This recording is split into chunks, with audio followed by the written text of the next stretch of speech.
I'm already super impressed with the Celtics. They shoot the lights out. The Lakers play a great opening night and they win. The Tennessee Titans made the right move, trading DeAndre Hopkins. The New Orleans Saints finally get the deal done. We got an update on Cooper Kupp. Move forward without Chris Godwin, and for the next few weeks, Mike Evans. The Locked On Podcast Network presents the Big 6 in 60. The 6 biggest national sports stories from the local experts of the Locked On Podcast Network. Get the real story, why it matters, what's next, who wins the big game, and more, all in 60 minutes. The Big 6 in 60 starts now with the biggest story in sports. Celtics win this game 132-109. They were up by 35 at one point. Jason Tatum had 37 points, 10 assists, 24 points for Derek White, 23 for Jaylen Brown, 18 for Holiday. Al Horford chips in with 11. He shot really well, 3 of 5 from 3, 4 of 7. So everybody in the starting lineup shoots well, gets into double digits. Sam Hauser joins the club with 10 points. The starters did all the damage. Jason Tatum comes out. I wrote on Boston Sports Journal, I want to see that Tatum jumper falling early. I want to put an end to this discussion about his jumper. He obliged. 8 of 11 shooting. 8 of 11 shooting. The 8th was the most disrespectful three-pointer because he had Jericho Sims about 10 feet away. Tatum could have caught and shot. Nope. He waits for Sims to come over. Jab step, swing the ball. You know what? I am just going to stick this in your face. I've decided I do actually want to shoot this shot. And he drills it. And at the end, you can see Sims just kind of shaking his head like, shh. Tatum was on fire. 14 of 18, 8 of 11. The entire Celtics team was on fire. 29 of 61. They shot 47.5%. And that's with missing 13 three-pointers in a row at the end of the game, trying to break the record. But before I get to that, I just want to say that this is a super impressive win. We've seen ring nights go bad for the championship teams before. We've seen the championship team come in after a short summer, after maybe a little extra celebration, maybe the joy of ring night and seeing those big, monster, gaudy, amazing rings gets you all worked up. And you see that banner go up and you think, you're all hot stuff. And then the other team comes in and says, I want what you got, because they always schedule a rival or another good team on ring night. The Knicks are supposed to be the Celtics' biggest challenger in the East.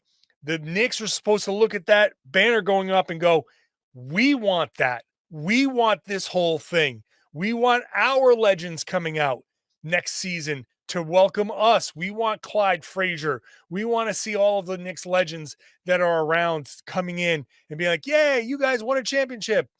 We want all of that, and we're so hungry for it. We're going to come out and let the champs know on TNT that we want what you got. So that combination of things is supposed to make things a little bit close. And at the beginning, it was a little bit back and forth. And then in the middle of the first quarter, the Celtics said, you know what? We're done with this. Tatum was dominant. Yes, he was hot from 3. 14 of 18, shooting 78%. He is the first player ever on opening night to go 30 plus, 10 assists, and shoot 75 or better percent. That's pretty amazing. 8 of 11 from 3. He's not going to shoot like that all season, obviously. I do not think, I'm going to go on a limb here and say 73% shooting from 3 is not sustainable for an entire season. If it is, it's a record. So, but beyond him being hot from 3, he did everything. He defended. He obviously distributed the ball. He had 10 of the Celtics' 33 assists. The Celtics dishing 33 assists was incredible. Because of their 95 shots, 61 were from 3. So 61 3-pointers, 34 2-pointers. Why take 2s if the 3s are falling, right? You get 33 assists on that. 10 belong to Tatum. So Tatum, even though he was hot, think about, does anybody have any more justification to shoot than Jason Tatum at this point? He took 18 shots. So did Jalen. He could have taken 28 shots if he wanted to. He was on fire. But he moved the ball and still got guys open. He made an incredible lefty hook pass from the left elbow to the right corner to, I think it was Derek White. An absolute laser. What a dime. A behind the back pass to Al Horford in the corner. I mean, just all around great dominant play from Jason Tatum. All around great dominant play. Super impressed that the Celtics came out with this level of focus. They won basically all of the margins that Joe Mazzulla is looking for. They took 95 shots to the Knicks 78.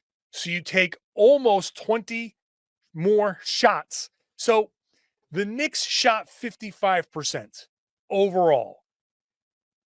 And the Celtics, the math was there. So this is one, not the Mazzulla ball lesson that I'm getting at. That's coming up. But this is a lesson. This is Joe Mazzulla ball to a T. You win the margin. You put up more shots than the other team by forcing turnovers. They forced 12, which is compared to the 3 live ball turnovers, 4 overall that they gave up.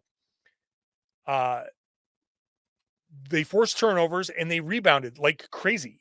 The Knicks were last season the dominant offensive rebounding team. They had 5 offensive rebounds. The Celtics cleared 29 defensive boards and out-rebounded the Knicks 40-34. Not allowing the Knicks second chance points. Knicks 13. The Celtics had 16. They win that margin. They win the shot margin. They win the three-point margin. They outscored the Knicks. They had 29 three-pointers to 11 three-pointers. The Knicks were 11 of 30. The Celtics almost made as many as the Knicks took. That's winning that battle. It's winning that math. The Knicks took more free throws. Okay, but the Celtics shot better percentage-wise. Celtics out-rebounded them. They won the turnover battle. They won the second chance points. Points in the paint was the only one where the Knicks had 42 and the Celtics had 30. But who cares about that? You're trading 2s for 3s. The Celtics came out and dominated every one of these margins on a night where if there was any night for them to be like, I don't know, maybe 85%, maybe 75% is what you're going to get out of us, 100%. Massively impressive win. Game Time has a new feature called Game Time Picks that makes getting tickets to your favorite live events even easier. Game Time Picks filters out the fluff to show you only the incredible deals on great seats, so you don't have to waste time searching through thousands of tickets. Curation makes it easier to save more on sports, concerts, comedy, theater, and more near you. You can take the guesswork out of buying tickets with Game Time. Download the Game Time app, create an account, and use code LOCKEDON for $20 off your first purchase. Terms apply. Again, create an account and redeem code LOCKEDON for $20 off. Download Game Time today. What time is it? Game Time. Are you watching Fox Sports or ESPN on your TV all day? Have to turn down the volume with all that shouting? Make the switch to Locked On Sports today, a free 24/7 sports streaming channel programmed for you every day to bring you the biggest stories without all the screaming. Locked On Sports Today brings you chemist analysis, opinions, and news streaming 24/7 on YouTube or the free Amazon Fire TV channels app, part of the Locked On Podcast Network, your team every day. The Lakers play a great opening night and they win. You are Locked On Lakers, your daily Los Angeles Lakers podcast. So, what was it, about 5 minutes left in the second quarter, Andy, give or take? LeBron and Bronny both on the bench they were on the bench at the same time. They come into the game together and played, it was about 3 minutes, give or take. The historic moment is in the books. I thought it was pretty cool. Lakers fans, this is like one of the most, to me, I get why to other people it isn't. It's like one of the most weirdly polarizing things that have happened in with the team that has, in my opinion, relatively little impact on anything from a wins and losses standpoint. Well, because they won. Because they won. As we talked about before, heading into this, had the Lakers not won this game, particularly if it was a close loss, given that the moments that LeBron and Bronny were on the court were frankly not productive in terms of... It was a -5 in 3 minutes. Whether let me rephrase. Bronny wasn't... The Lakers were a -5 in those 3 minutes. I'm not going to assign all of it to Bronny. No, I'm not assigning. I mean, you aren't, but I mean, sure, right. But those moments were -5 in part because they very clearly had no organic reason to be playing with Bronny, and it showed while they were out on the court.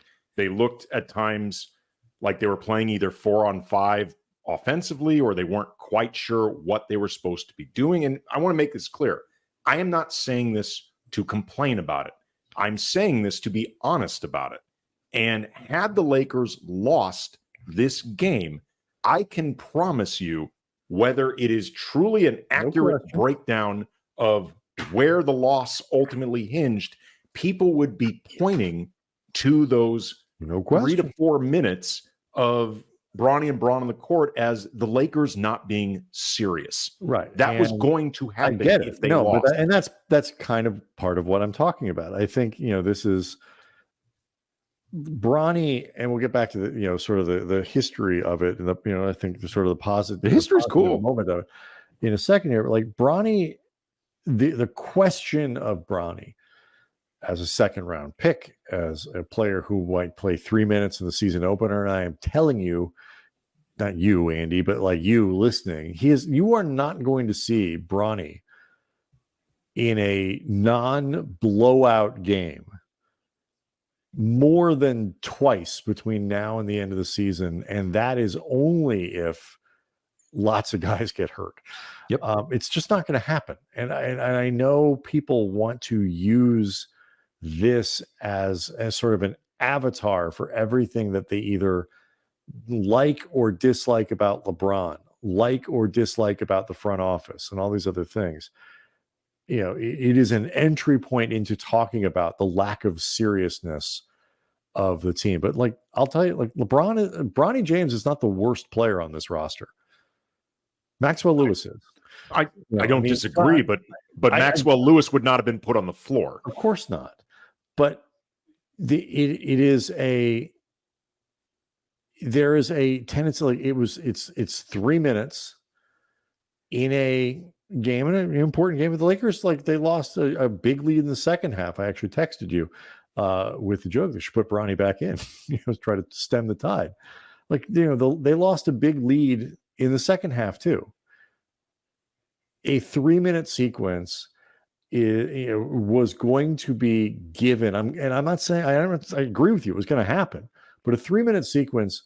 Not only were they going to talk about people who are upset at the franchise or upset at LeBron, going to talk about it tonight, Andy. We were going to be reminded in November, in December, in late January, in March. I wouldn't be in this situation if they hadn't give that, when 1,000 other things have happened between that. And that's what I mean when I say it's just sort of overwrought, and people are really using Bronny as an entry point to talk about bigger criticisms, some of which are completely valid about the team. And to me, what I found frustrating about that is like, it's a cool thing to do. It's the opening game of the season. You have a player in LeBron James who I think has sort of earned legacy-wise maybe a little bit of this sort of thing. And I think it's a cool moment for the league, and it's all this other stuff. And LeBron James is not the first person to have, a personal thing kind of indulged. No, but he is, I'm willing to bet, the first person to have it indulged in this way. Well, it's okay to be honest about this. Of course. But I'm not. But I feel like there's a certain degree, I'm not calling anything about this organic. No, but it's beyond the organic fact. I'm not talking about just the organic factor. I'm talking about the execution of it. J.R. Smith's brother was on the Knicks for a season or something like that. Goran Dragic's brothers have played together, but they didn't get fathers and sons have not. They did not get put into games under unusual, because there was nobody gave a bleep if J.R. Smith and his brother played together. Of course it is inorganic, and they did it this way. But it could have been consequential, and that has to at least be acknowledged. Of course, and I'm not even complaining that it happened. I'm just saying we can talk about it honestly. It could have been consequential, and even in the consequences, the 3 minutes or whatever would have been focused on at the expense of 3 other minutes or 10 other minutes, 10 other things. And you could say this contributed to it, because of course it did, the moments, and it would have been overwrought. But my point is, maybe not the point, my point is, if you're going to have this situation on your team where you're going to invest in Bronny James, and you either declare from the beginning, he's not going to appear on the floor with his dad until the end of the year, so stop asking. It's not going to happen. We are not going to put him in the game until you're, and you can do it that way. Which is something the Lakers as an organization would not do in a There was a years. 0% chance that was going to happen. Right. And I mean, and I don't think the Lakers, wanted a moment like this, and I think LeBron wanted it, wanted to do, and again, I think it is okay to indulge a player like that, in a small way, in a short moment. They didn't put him back on the floor. He didn't take a second half shift. Yeah. And now it's done. Yes. And Bronny can go play in the G League, which is what's best for Bronny. And everyone can let him go develop. And I'm not going to say ignore him, because he's going to have more attention to him than certainly most G League players do. But we are not going to be subjected to daily reports on Bronny. We're not going to be watching every G League game and breaking all this stuff down. And now the development process can happen. And it's just, it could have had some consequence. Absolutely, of course. Well, but it's also, it's really important, but we don't have to beat this to death, because ultimately it was a cool moment, but it is extremely important that they won this game and that it didn't hurt any winning, because otherwise the moment goes from forget whatever sentiment LeBron and Bronny and the James family feel about this, which is their own to enjoy. But whatever sentiment fans would feel about it goes straight the hell out the window if they I lose. am real happy that they won. Don't get me wrong. I'm happy for them that they won. That's my larger point with all this. It's not in talking about all of this from a almost neutral lens with it. It's not because I don't think the moment is cool. I can totally appreciate it for LeBron and Bronny and the family and for the organization, all of that stuff. I'm just saying the context of it completely flips in a really bad way if they don't win. But they did. So sure, absolutely. But nobody knows that in the moment when they're commenting on it. Of course they don't not. But that's know why that you they're do going it. to win the That's why game. you do it with it. They I think they were going to try to get it in regardless. Sure. But they had the benefit of being able to do it with a pretty large lead and an entire second half of basketball to play to regain the 5 points that they may have lost. And I just know how things would have turned out. So I'm glad I get it. But that's kind of my point, is and why I'm glad that this is done, because so am I. I don't think a lot of I don't like having these discussions that are not really about Bronny, that are really about the Lakers, that are often really about the Lakers. No, I really actually about get a LeBron sense or whatever. I get a sense, like a very strong sense, most fans are rooting for Bronny. Like whatever backlash is little to nothing to actually do with Bronny I agree himself. with you. It's all about LeBron Right. or the Lakers. He is a conduit for frustration with the front office in ways that I just don't. I mean, I don't. And I just, I'm happy for them. I thought it was pretty cool. Yeah, I think it's okay to do this stuff. It's best to do it now and be done with it. But even for me, like I hope he goes down and plays well now. And the Lakers, I wish maybe they'd done it the other way, where they say he'll appear in a game when he appears in a game, but it's probably not going to be in the first couple because we'll see. But it's just not going to work. And it also, you say he's not going to appear. What about now? What about now? Exactly. What about now? Pull the Band-Aid off. You don't make teammates have to talk about it anymore. Like, it just gets done. And again, it happened in a win, so it can be perfect in its own right. And that's great because, if anybody has earned something like this, it is LeBron. Right. But the ramifications could have been the ramifications. Glad they did not experience it. The Tennessee Titans made the right move, trading DeAndre Hopkins.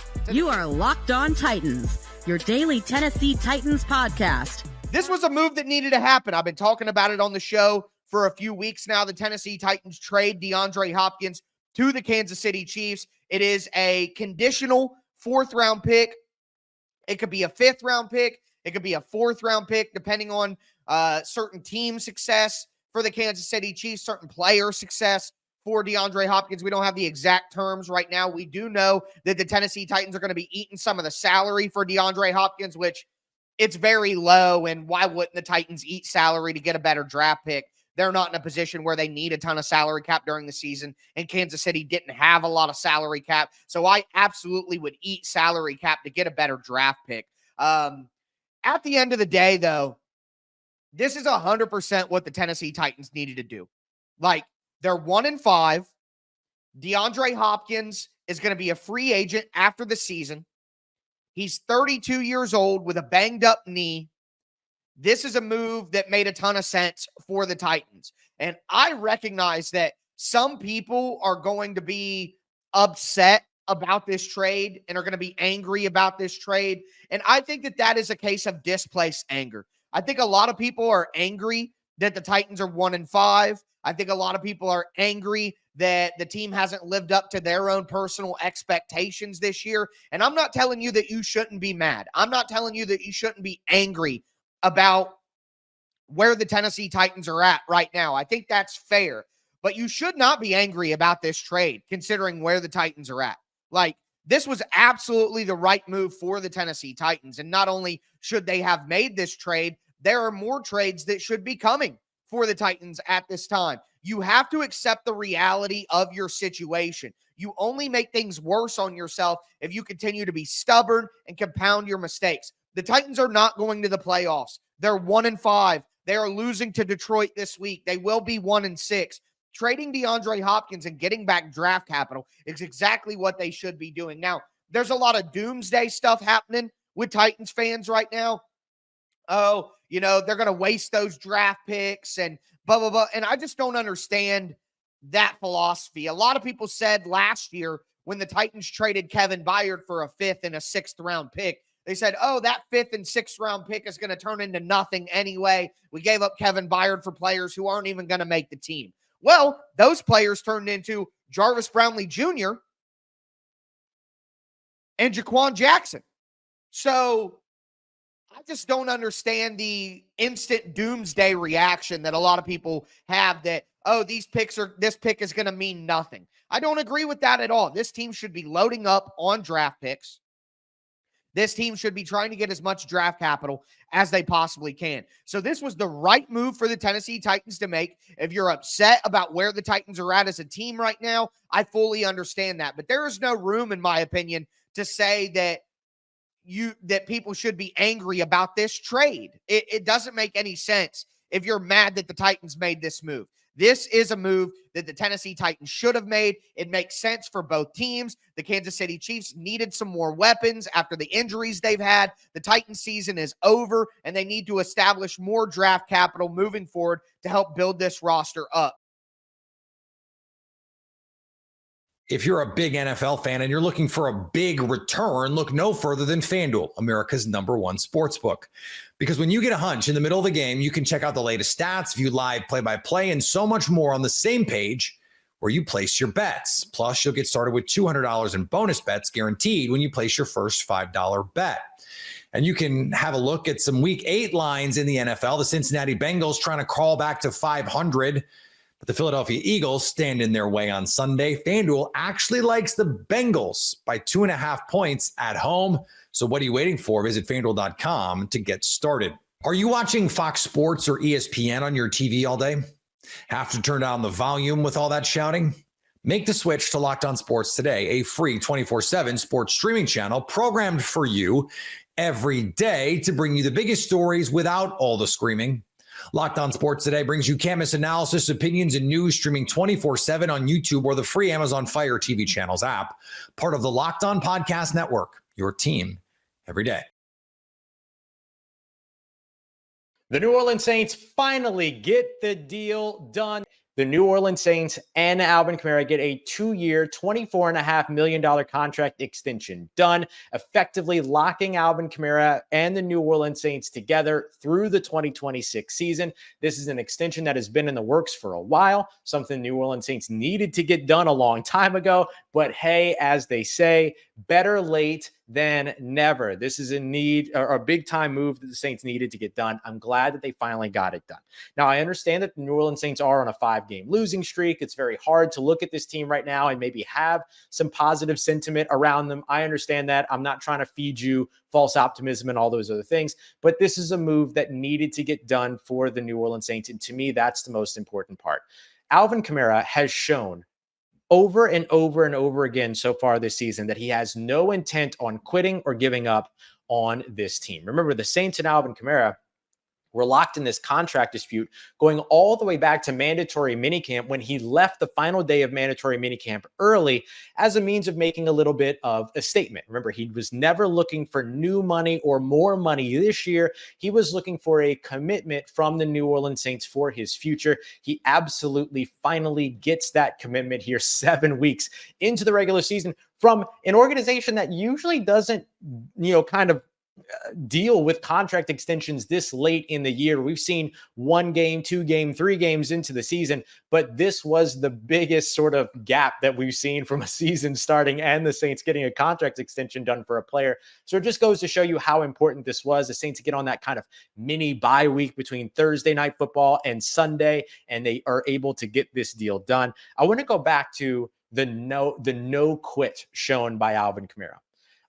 Doesn't get the contract extension done, leaves the final day of mandatory minicamps early, but then reports and participates in practices, no questions asked, no hesitation, all throughout training camp. Then plays in all the preseason games that the starters appeared in, has appeared in all 7 games this year, including a game where he played through broken ribs, hip injury, more injuries that he's had to deal with. I believe he had a hand injury as well at one point. He has played through all of these injuries this season and was finally starting to look like his offensive rookie of the year from 2017 like self, not exactly that, but started to look like that through the first 2 games of the season with Clint Kubiak's new offensive scheme, new offensive system, the wide zone offense, getting him out in space, all up until the New Orleans Saints offensive line started to fall apart with injuries, decimated, particularly on the interior of that offensive line.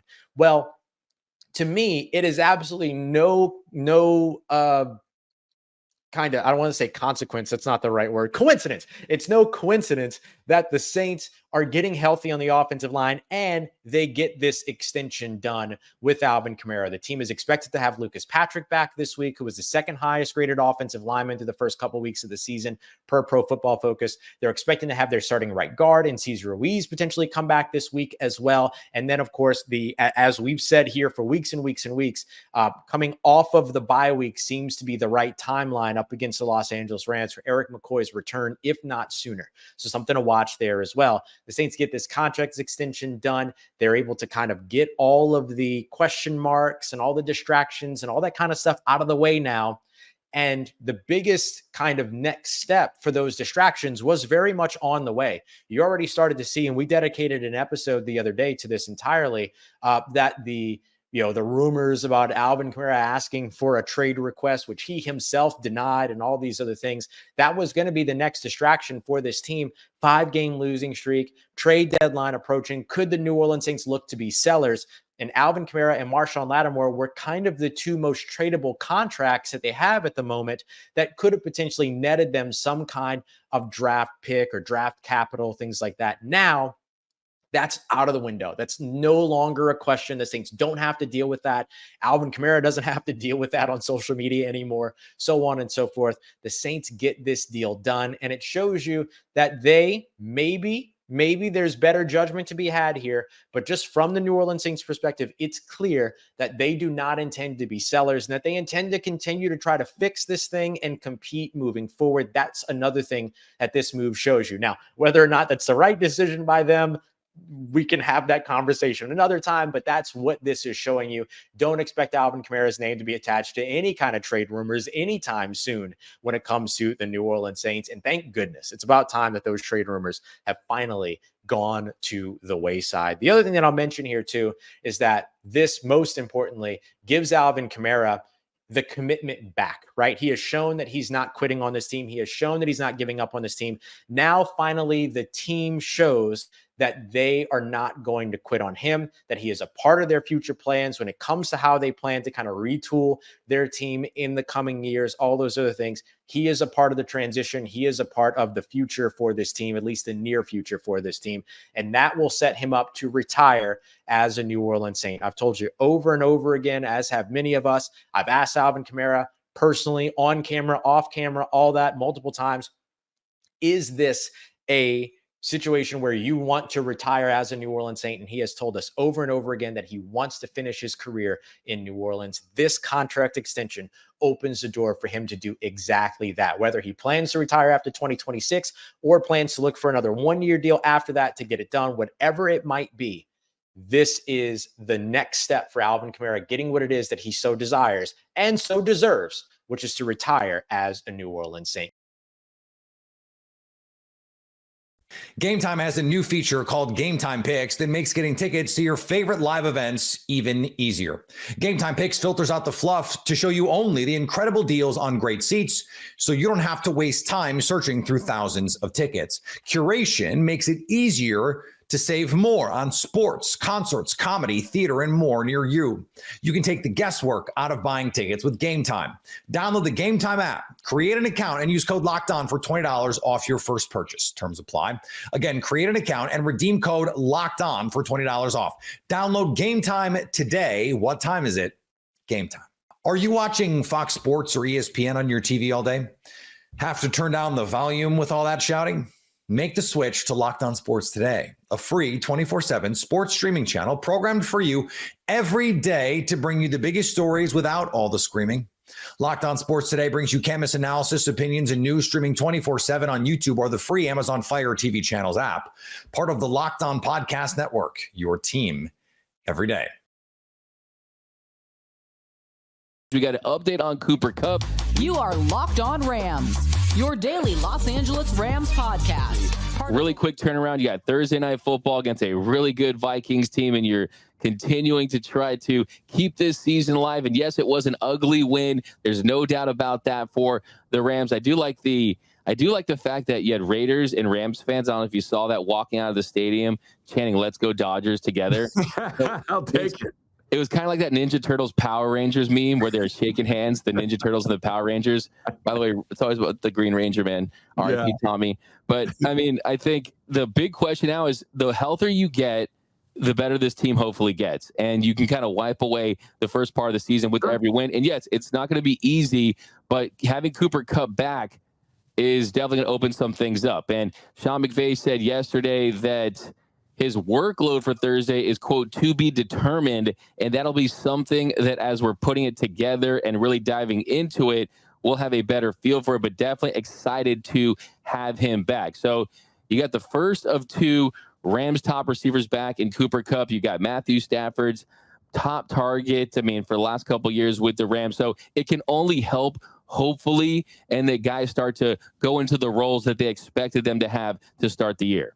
Yeah, I think there's a couple of things going on here. You're going to start to get a better understanding of what you have offensively with Cooper Kupp back, assuming that Cooper Kupp plays, and I'm optimistic that he will. That you can start to answer some of these questions that we talked about earlier in the show and the everydayers have heard us talk about over the last several weeks. Like, is this an offensive problem or is this an injury problem?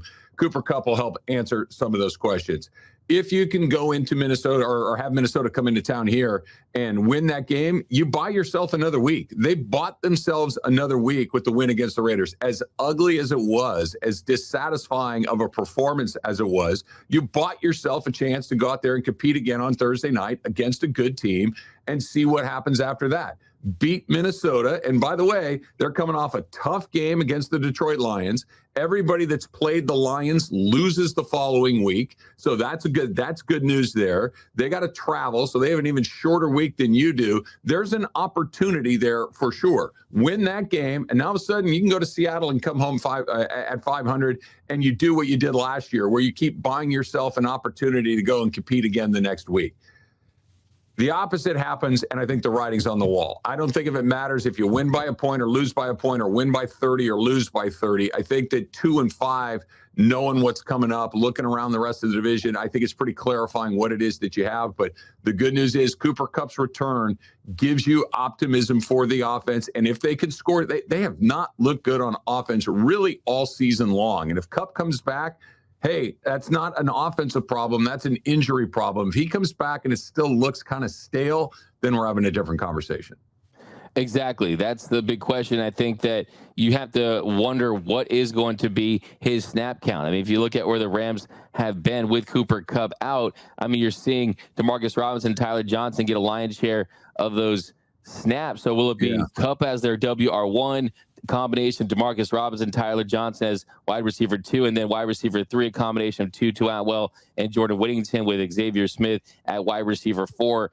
And we know how Sean McVay likes to run things real top heavy with his wide receivers. So yeah, I mean, I'm very curious to see how they're going to execute with that, but also think too, I mean, if you're Cooper Kupp and you're Matthew Stafford and Sean McVay, you have to say, look, at some points now or never for this season.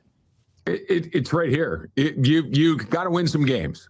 You got to win some games, and a win against Minnesota, really, regardless of how it happens, even if they have another situation similar to what they did against the Raiders, where they don't look, but you win. It's like, all right, 3-4. The NFC West is not very good. San Francisco's got all sorts of problems. Seattle is a team that's kind of all over the map. I don't know if they're good, bad, or somewhere in the middle. Go ahead and try to figure Arizona out. I have no idea if they're any good or not. I don't think they have any idea if they're good or not. And maybe 9 wins wins this division. Now, 9 wins from here, you got to find 7 wins in your remaining 11 games. That's asking a lot for a good team. I don't know if the Rams are a good team yet so far this season, but you buy yourself another week with a win on Thursday. Yeah, and we're going to do a full preview of that, but it's going to be tough. I mean, you had Sam Darnold, who is found his way into a starting quarterback's role. He's done a really nice job. Got to give him credit for that. And then Justin Jefferson, you got playmakers. You got Brian Flores, defense, a lot of blitzing, heavy blitzing there. And then, like you said, that Seattle team, what really are they? I mean, you had a nice start to your season. You stacked wins, but those wins are against the Bo Nixes, the Jacoby Brissetts, the Skylar Thompsons. So they've definitely come down to earth a little bit. And then after that, you got the Dolphins. So there is a path to 500. It's not an easy path.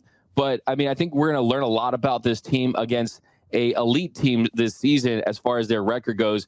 on Thursday against the Vikings. Hopefully, it's kind of a weird Thursday night affair. Hopefully, right? So it's not your normal Thursday in the short week, and the Rams getting reinforcements. But still, the season's alive. A win's a win. You love to beat the Raiders, right? You love to beat the silver and black, especially here in Los Angeles. And look, the good thing is, I'd rather have a win with a lot of issues than a loss where they looked really good, right? So that's kind of where I'm at with that.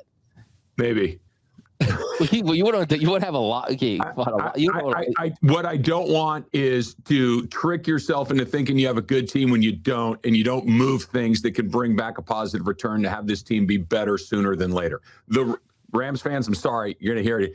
The rebuild is coming, and it's coming sooner than later, and you better have enough assets to make it a short rebuild as opposed to a long one. And if you keep some certain guys around past that moment where you can't move them anymore, that's not a good thing. Don't fool yourself because you beat the worst team in the league barely. Let's see what it looks like on Thursday, and we can have a different conversation.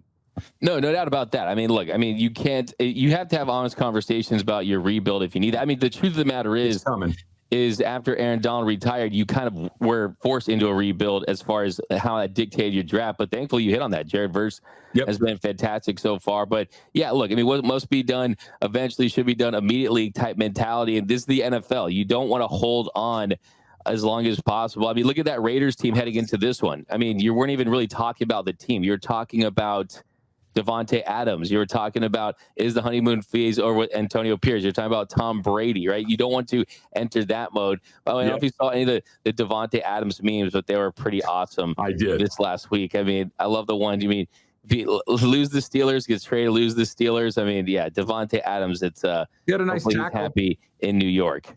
Had a nice tackle on that interception. If you're a big NFL fan and you're looking for a big return, look no further than FanDuel, America's #1 sportsbook.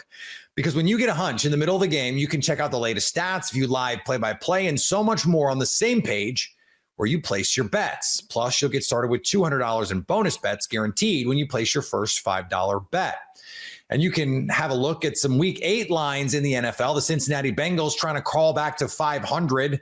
But the Philadelphia Eagles stand in their way on Sunday. FanDuel actually likes the Bengals by 2.5 points at home. So what are you waiting for? Visit FanDuel.com to get started. Are you watching Fox Sports or ESPN on your TV all day? Have to turn down the volume with all that shouting? Make the switch to Locked On Sports today, a free 24/7 sports streaming channel programmed for you every day to bring you the biggest stories without all the screaming. Locked On Sports Today brings you canvas analysis, opinions, and news streaming 24/7 on YouTube or the free Amazon Fire TV channels app, part of the Locked On Podcast Network, your team every day. Move forward without Chris Godwin and for the next few weeks, Mike Evans. You are Locked On Buccaneers, your daily Tampa Bay Buccaneers podcast, part of the Locked On Podcast Network, your team every day. Chris Godwin undergoes surgery for his dislocated ankle. Mike Evans gets an MRI on his hamstring. It looks like his timetable is going to be after the bye week. So you're looking at the Falcons game, the Chiefs game, the Niners game without Mike Evans. Look, this was the number 2 offense in the NFL going into week 7. This was an offense that had put up an average of 38 points over the last 3 games, and now they've lost the engine that drives it. A lot of people are talking about the Bucs need to make a move for a wide receiver. I am not opposed to that line of thought, but they currently have $10.5 million in cap space. You got players like Mike Williams with the Jets. You know, they just got Devontae Adams. Mike Williams could be available. Reportedly, Cooper Kupp could be available. Chris Godwin's playing the Cooper Kupp role in Tampa. Why not bring in Cooper Kupp? Well, I'll tell you why. Mike Williams costs virtually nothing. Cooper Kupp has a cap hit of nearly $30 million. You trade for him, Godwin is definitely not returning. But the Rams might be willing to eat some of that salary. Again, reportedly, DeAndre Hopkins, he can't be happy in Tennessee. He's got a cap hit of about $18 million. So you're looking for a little salary assistance there from the Titans. But Evan, should the Buccaneers make a move for a wide receiver before the trade deadline? And if so, I mean, which players would you be looking for them to try to get to be the new slot guy in Cohen's offense? I don't know. I don't know if there's a replacement out there for Chris Godwin. You bring up Cooper Kupp, and it sounds great in theory. You would have to give up a second-round pick because they are going to eat some of that money. At this current point, it's 1.5 years of Cooper Kupp for $29 million. Now, you might say, well, there's an opt-out, right? They can opt out of that deal and only be on the hook for $5 million, whatever it is. Here's the thing.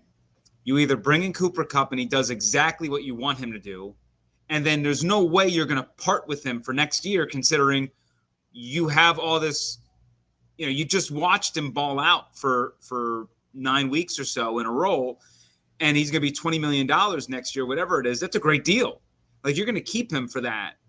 And so, yeah, then you can say, all right, well, you can still sign Godwin, which is 100% plausible, but then you're not fixing the issues that are on defense in my eyes. You can bring in a decent inside linebacker, probably. You can, use a high pick on a cornerback or edge person and then find a cheap guy at either position. It just, in the end, it's a cyclical problem there on the defensive side of the ball. So personally, in my opinion, I don't think that's a viable option, especially for a team that has, that's currently playing the most homegrown guys in the NFL, a team that's one of the youngest squads. They have done really well in the drafts recently. So I have a tough time believing Jason Light and company is going to part with a second-round pick for Cooper Kupp when even if you have this offense humming, the defense is a big problem. The defense is the bigger problem. Obviously, the offense is going to be a problem now, considering the offense can't now, go shootout to shootout with teams.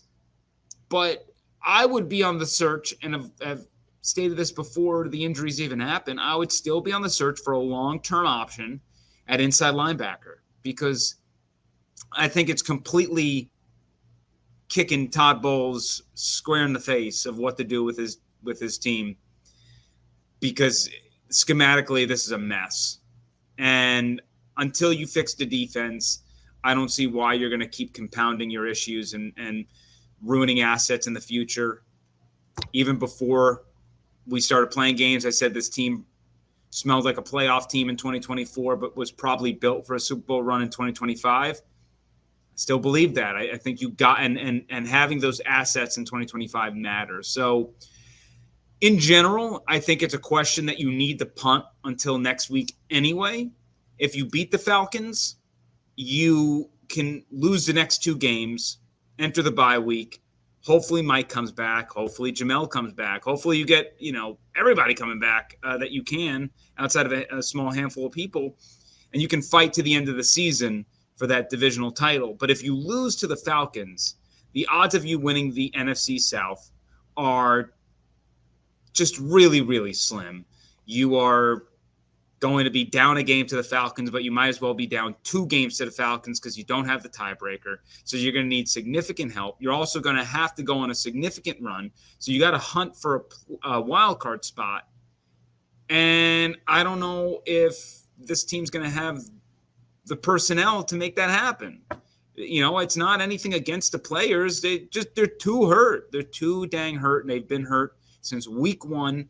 And we still have not seen the best version of this team. And sadly, I don't think we ever will. Now that Godwin's out for the year, I don't think we are ever going to see what this 2024 team would have looked like with everybody out there. We didn't even get it week 1. We did not even get it week 1 because Cansey was out. We didn't even have Logan Hall in there. So it's sad because we'll never know. We'll never know if 2021 could have been a repeat if Antonio Brown doesn't take off his shirt and walk right out MetLife Stadium. Yeah. I talked about it on yesterday's show that that was the Buccaneers' biggest loss of the season, and it had nothing to do with the game. It was their biggest loss since 2021 when, Chris Godwin goes down with the ACL, and it's just Mike Evans went out in that game with a hamstring too. Yep. I think Leonard Fournette also got hurt in that game. Time is a flat circle. Yeah, it is. Life has no meaning. So again, like a guy like Mike Williams, I think is a feasible replacement. You would probably be able to get Mike Williams for, I don't know, you trade like a 6 and get a 7th back or something like that. Like you swap a 6 and a 7. That is something I feel like is on the table. Maybe they scrounge around and scoop up a Paris Campbell and put him on the practice squad, see if he's got anything in him. But, the bigger issue is Mike Williams is more of a short-term fix for Mike Evans.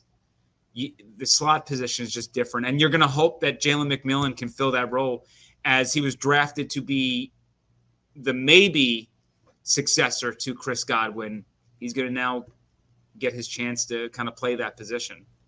Well, and you mentioned maybe signing a guy and throwing him on the practice squad, and maybe, like you said at the top, you can't replace Chris Godwin, but you can help this wide receiver group out a little bit. There are still guys floating around. I mean, Russell Gage, second time's the charm. I don't know. Hunter Renfro's out there, Marquise Goodwin, even Michael Thomas, Captain Slant Boy himself. The thing is, you can name all these options, but in the end, that's what these aren't game-changing guys. They're just bodies, right? They're prayers. And, I'm sure Sterling Shepard will maybe pick up a little bit of the slack in the slot as well in that role. But Sterling doesn't have the cleanest health history either. So, that's the worry with him. On a short-term basis, I think this team might be able to survive the injuries. It's just on a long-term situation. Let's say they get into the playoffs. I just don't know if they can punch up to the big boys and be a Super Bowl caliber team without Chris Godwin in the mix. He is the engine for that offense. And Mike Evans is a big part of it too. But if you have Mike Evans without Chris Godwin, you just double Mike and you worry about everybody else. And at least in this formula, without Mike out there as well, everyone's going to be treated equally. The running backs are probably going to have the tougher time, to be honest.